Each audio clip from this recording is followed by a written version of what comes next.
कल की कथा में सुने भगवान की 16,108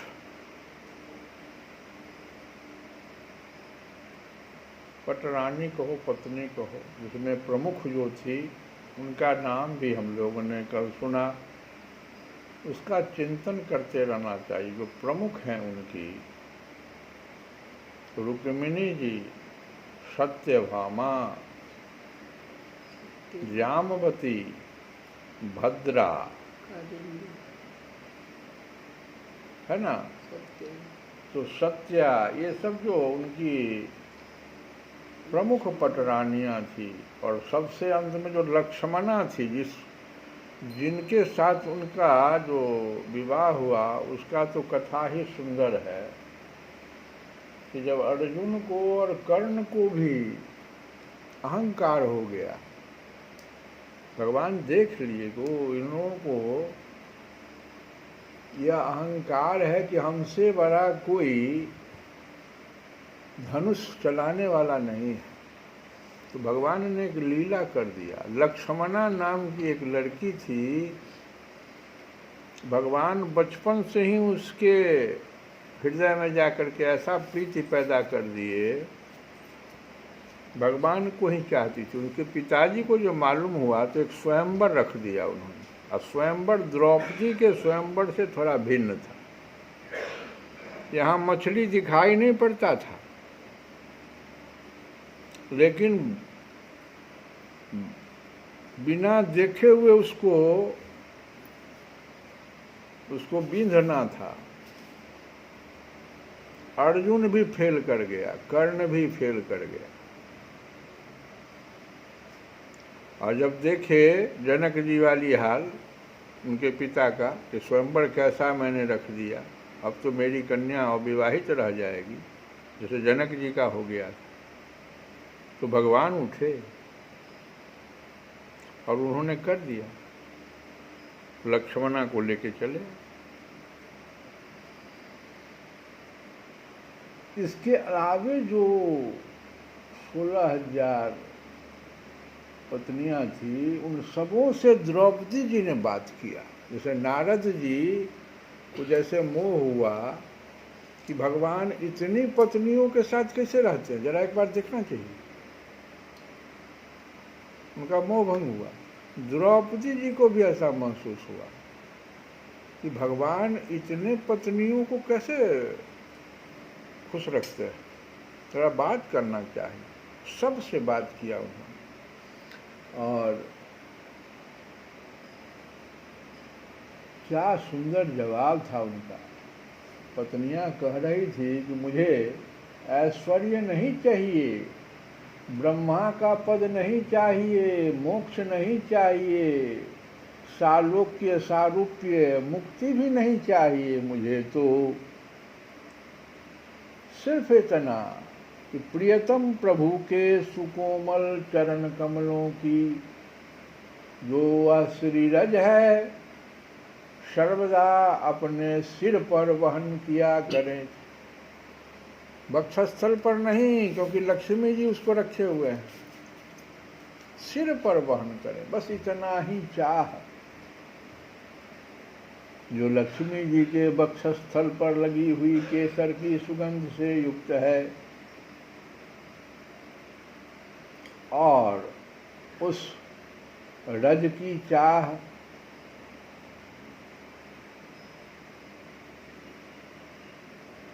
वृंदावन में गौ को भी था। उस समय गोपियाँ, भीलिने, और इसको तो छोड़ो, घास, तिनके, लता, ये सब भी चाहती थी कि हमें वह रज मिले, बस वही रज हमें चाहिए, इसको हम सिर पर वहन किया कर। और सुखदेव जी कहते हैं, परीक्षित, सर्वात्मा भक्त भय हारी भगवान श्री कृष्ण के प्रति उनकी पत्नियों का कितना प्रेम है। यह बात कुंती, गांधारी, द्रौपदी, सुभद्रा, दूसरी राजपत्नियों और भगवान की प्रियतमा गोपियों ने भी सुनी, और आज हम भी सुन रहे हैं। ऐसा होना चाहिए पति का, पति के साथ प्रेम, कामना वाली नहीं। सबकी सब उनका यह अलौकिक प्रेम देखकर अत्यंत मुग्ध, अत्यंत विस्मित हो गई। सबके नेत्रों में प्रेम के आंसू छलक आए कि यह क्या सुंदरता है, ये पति पत्नी, ऐसा होना चाहिए। इस प्रकार जिस समय स्त्रियों से स्त्रियों और पुरुषों से पुरुष बातचीत कर रहे थे, कहाँ पर, कुरुक्षेत्र में, किस समय ग्रहण लग गया था, सारे लोग वहीं तो मिले थे, कुरुक्षेत्र में मिल रहे हैं। उसी समय बहुत से ऋषि मुनि, अब देखो भगवान के पास ऋषि मुनि लोग आ रहे हैं मिलने के लिए, और नाम सुनो उनका। इन ऋषियों का सिर्फ नाम सुनने से भी बहुत सारा पाप नष्ट हो जाता है। दर्शन से तो कहा जाता है कि गंगा जी के मात्र स्पर्श से, स्नान से एक बार पाप का नाश हो जाता है। लेकिन जमुना जी में ऐसी बात नहीं है, और सरस्वती में भी ऐसी बात नहीं है। 3 दिन तक सरस्वती का करिएगा, तब जा करके आपको गंगा जी के बराबर जो है पाप धुलेगा। और 1 महीने तक जमुना जी के पास रहिएगा, स्नान करिएगा, तब जाके गंगा जी के बराबर है। लेकिन नर्मदा की, नर्मदा के दर्शन मात्र से, अभी है ना एक बड़े सिद्ध, नर्मदा का जल पी करके 365 दिनों से रह रहे हैं, और सारा संसार का वैज्ञानिक आकर के देख लिया, क्या सुंदरता है नर्मदा का सिर्फ दर्शन। इसलिए नर्मदा के चारों ओर लोग, बड़े बड़े संत लोग सिर्फ उनके दर्शन के लिए ललायित रहते हैं, परिक्रमा करते रहते हैं। तो इन लोगों में तो इतना समय लग जाता है, और जिन संतों का अभी हम नाम बताने जा रहे, ऋषि मुनि का नाम बताने जा रहे हैं, उनका तो सिर्फ एक बार कृपा कटाक्ष हो जाए, जैसे नारद, ध्रुव का देखो क्या हो गया, प्रहलाद का क्या हो गया, सिर्फ नारद जी का एक बार कृपा कटाक्ष हो। उन संतों का नाम हम बता रहे हैं, वो सब प्रधान प्रधान संत आए थे। इस प्रकार जिस समय ये जो कह रहे हैं, सुखदेव मुनि कह रहे हैं कि बहुत से ऋषि मुनि भगवान श्री कृष्ण और बलराम जी का दर्शन करने के लिए वहाँ आए। उनमें प्रधान कौन कौन थे, तो श्री कृष्ण द्वैपायन व्यास जी जो 18 पुराण का, देवर्षि नारद जी, च्यवन, देवल, असित, विश्वामित्र, शतानंद, भरद्वाज, गौतम, अपने शिष्यों के सहित भगवान परशुराम, वशिष्ठ, गालव, भृगु, पुलस्त्य, कश्यप, अत्रि, मार्कंडेय, बृहस्पति, द्वित, त्रित, एकत, सनक, सनंदन, सनातन, सनत कुमार, अंगिरा, अगस्त्य, याज्ञवल्क्य और वामदेव इत्यादि। और देखो ऋषियों को देखकर पहले से बैठे हुए नरपतिगण, युधिष्ठिर आदि, पांडव, भगवान श्री कृष्ण और बलराम जी सहसा उठकर खड़े हो गए और सबने उन विश्व वंदित ऋषियों को प्रणाम किया। इसके बाद स्वागत आसन, पाद्य, अर्घ्य, पुष्पमाला, धूप और चंदन आदि से सब राजाओं ने तथा बलराम जी के साथ संग भगवान श्री कृष्ण ने उन सब ऋषियों की विधि पूर्वक पूजा की। जब सब ऋषि मुनि आराम से बैठ गए, तब धर्म रक्षा के लिए अवतीर्ण भगवान श्री कृष्ण ने उनसे कहा। क्या संबोधित किया? जैसे गोपियों को संबोधित किया था भगवान ने, जिसको गोपी गीता के रूप में हम कहें। अब देखो इन ऋषियों को संबोधित कर रहे हैं भगवान। क्या कहा? और जिस समय में भगवान उठे कहने के लिए, भगवान आए क्यों थे? धर्म रक्षा के लिए अवतीर्ण होकर के आए थे। तो क्या कहा? उस समय वह बहुत बड़ी सभा चुपचाप भगवान का भाषण सुन रही थी। बहुत बड़ी सभा क्यों थी? क्योंकि सारे देश के जितने भी राजा थे सब लोग वहां जमा हुए थे कुरुक्षेत्र में। भगवान श्री कृष्ण ने कहा, धन्य है, हम लोगों का जीवन सफल हो गया। आप देखो ऋषि मुनि का दर्शन मात्र से भगवान क्या कहते हैं, उनका दर्शन देखो। कहते हैं कि धन्य है, हम लोगों का जीवन सफल हो गया। आज जन्म लेने का हमें पूरा पूरा फल मिल गया। क्योंकि जिन योगेश्वरों का दर्शन बड़े बड़े देवताओं के लिए भी अत्यंत दुर्लभ है, उन्हीं का दर्शन हमें प्राप्त हुआ। जिन्होंने बहुत थोड़ी तपस्या की है और जो लोग अपने इष्ट देव को समस्त प्राणियों के हृदय में न देखकर केवल मूर्ति विशेष में ही उनका दर्शन करते हैं, उन्हें आप लोगों के दर्शन, स्पर्श, कुशल प्रश्न, प्रणाम और पाद पूजन आदि का सुअवसर भला कब मिल सकता है? केवल जल में तीर्थ ही तीर्थ नहीं कहलाते। देखो भगवान यहीं पर गंगा, यमुना और सरस्वती, नर्मदा की बात जो कह रहे हैं। जल में तीर्थ ही तीर्थ नहीं कहलाते और केवल मिट्टी या पत्थर की प्रतिमाएं ही देवता नहीं होती। संत पुरुष ही वास्तव में तीर्थ और देवता है। ऐसा भी हम लोगों के मन में भी, आज कलयुग है, ऐसा नहीं भाव आ जाना चाहिए कि वो हमको तो नारद जी का दर्शन नहीं हुआ, हमको तो अगस्त जी का नहीं हुआ, याज्ञवल्क जी का नहीं हुआ, सनक सनंदन सनातन तो सनक सनंदन सनत कुमार के बारे में नहीं। गलत बात। ये कथा यह कहती है कि संत कहीं भी आपको मिल जाएंगे। संत कहते किसे हैं? इसके लिए आप रामचरितमानस के बालकांड को देखिए। आपके पास भी संत हो सकते हैं, नहीं पहचानिए उनको। जैसे कृष्ण भगवान को बहुत लोग, वहाँ पर युधिष्ठिर भी थे और वहीं पर जो है बगल में दुर्योधन भी था, शकुनी भी तो था, धृतराष्ट्र भी तो था। लेकिन धृतराष्ट्र के पास तो विदुर जी भी थे।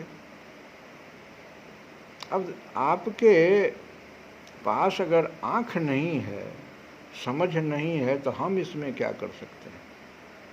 संत तो हर जगह हैं, आपके पास भी रहते हैं। आप उनकी बात मत सुनिए ना। आप केवल जल में तीर्थ को ही तीर्थ मानिए ना, केवल मिट्टी या पत्थर की प्रतिमाओं की ही देवता मानिए ना। ना ना, एकदम गलत बात। संत पुरुष ही वास्तव में तीर्थ और देवता है, क्योंकि उनका बहुत समय तक सेवन किया जाए। अभी चातुर्मास चल रहा है और उस समय भी चातुर्मास के समय 4 महीने तक संत पुरुषों का सेवन किया जाता है, क्योंकि उनका बहुत समय तक सेवन किया जाए तब वे पवित्र करते हैं। कौन लोग? ये जल में तीर्थ या केवल मिट्टी या पत्थर की जो प्रतिमाएं हैं, जिनको हम देवता मानते हैं, उनको बहुत दिनों तक, बहुत समय तक सेवन करने से वे पवित्र करते हैं। परंतु संत पुरुष तो दर्शन मात्र से ही कृतार्थ कर देते हैं। अग्नि, सूर्य, चंद्रमा, तारे, पृथ्वी, जल, आकाश, वायु, वाणी और मन के अधिष्ठात्री देवता ये सब उपासना करने पर भी पाप का पूरा पूरा नाश नहीं कर सकते। भगवान का वचन है, सुनो। ये भगवान कभी कभी भगवान बोले हैं। जैसे युद्ध के भूमि में अर्जुन के समक्ष बोले गीता हो गया, गोपी के समक्ष बोले गोपी गीता। अभी जो संत पुरुषों के लिए बोल रहे हैं ये गीता है। इसको अगर श्लोक रूप में सुना जाए, हम तो अर्थ उसका बता रहे हैं ना।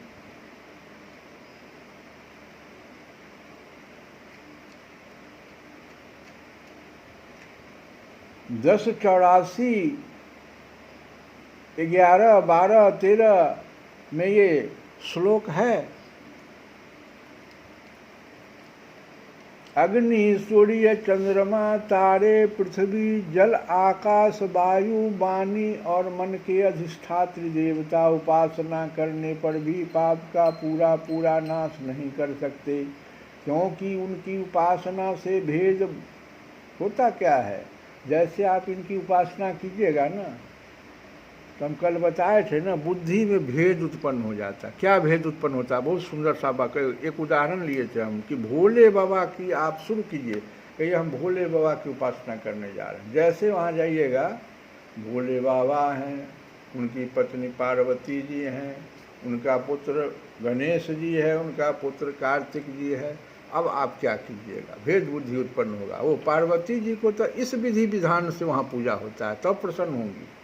भोले बाबा इस विधि विधान से हम करेंगे तब प्रसन्न होंगे। गणेश जी का यह होगा, उनका यह हो, और ऐसे करके अगर सोचते जाइएगा तब तो आप फंस जाइएगा। राम जी के लिए, कृष्ण भगवान के लिए, राम कृष्ण का तो ऐसे ही झंझट लोग कर देता है।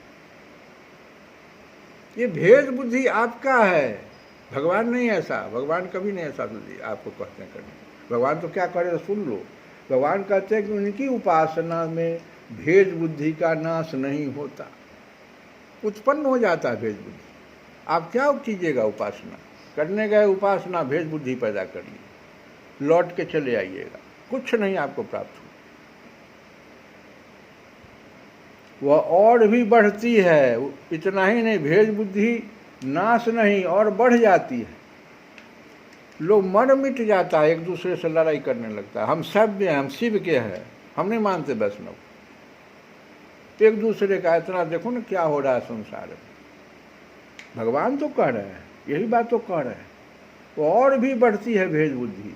परंतु यदि घड़ी दो घड़ी भी ज्ञानी महापुरुषों की सेवा की जाए, ज्ञानी महापुरुषों की सेवा की जाए, तो वे सारे पाप ताप मिटा देते हैं, क्योंकि वे भेद बुद्धि के विनाशक हैं। अभी जो हम कथा गा रहे हैं तो आपका भेद बुद्धि नाश हुआ कि नहीं हुआ? मंदिर जाते होइएगा, बुद्धि में जो भेद होता है उसका नाश किया कि नहीं? नहीं भाई, सब एक ही हैं। आप अपना भाव ठीक रखिए वहां पर जाकर, बस हो गया। सारे लोग हमसे प्रसन्न हो रहे हैं। महात्माओं और सभासदों, भगवान आगे कहते हैं कि जो मनुष्य वात पित्त और कफ इन 3 धातुओं से बने हुए सब तुल्य शरीर को ही आत्मा अपना, मैं, स्त्री, पुत्र आदि को ही अपना, और मिट्टी, पत्थर, काष्ठ आदि पार्थिव विकारों को ही इष्ट देव मानता है, तथा जो केवल जल को ही तीर्थ समझता है और ज्ञानी महापुरुषों को नहीं, वह मनुष्य होने पर भी पशुओं में भी नीच गधा है। ये भगवान की वाणी है। और ये कहाँ पर है? 10 84 12 13। अब यहीं से कथा भगवान गधा कह करके बस चुप हो गए। और सुखदेव जी ने कहा आगे जो हम लोग कल सुनेंगे कि सुखदेव जी ने फिर परीक्षित को क्या कहा।